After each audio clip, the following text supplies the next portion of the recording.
Hello friend, welcome back to Toyota Maintenance YouTube channel. I'm working on this 97 4Runner and some work was just a regular maintenance and I had time to think about things. So here goes very short video about the center caps, right? You recognize this? This is in those aluminum rims, these center caps. When you are done, you put back. So I will show you how you can use them to keep you out of serious trouble, right? Maybe save your career or save your job. Let me explain what I mean.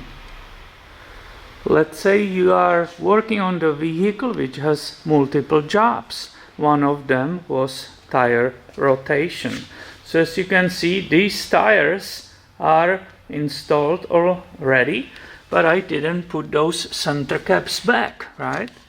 They're supposed to be there, but I still have them sitting here. I already used my torque stick, right, on those. You remember these, right? That limits the torque so I don't over tight those lug nuts. But I didn't put the final torque on it using my snap-on torque wrench, right? Which, you know, I'm using at the very end. I have actually two of them. That's a half drive and that's a half drive, but I prefer this mechanical one. And this is what I remember from past working at the dealer.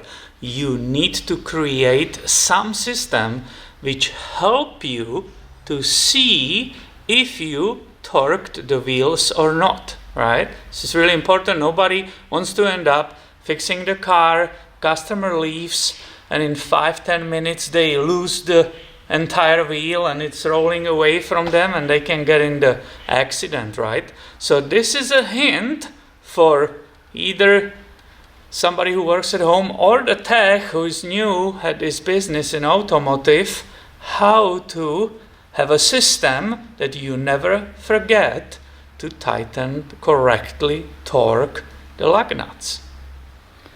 And this is one of the things you can do, right? Despite the fact I use the torque stick, the wheels are on, right? I still have that center cap sitting here. That means I will keep working on front. I will be installing the front diff drop kit, right? I did an oil change, so I'm distracted and I don't have to necessarily memorize what I did with the wheels, but the fact I will drop it down, I will remove these arms, right? But oh, yeah, why I have here the center cap? Oh yes, that's the hint to go back here, use that final torque wrench, right, the big one, and finish the job. And this is a little tip from me to the people who work on the cars. Create some system which will always remind you to correctly torque those lug nuts on the wheels. Well, I better get back to the work, so thank you for watching and make sure you are subscribed. I will have way more videos coming your way soon. See you later, my friend.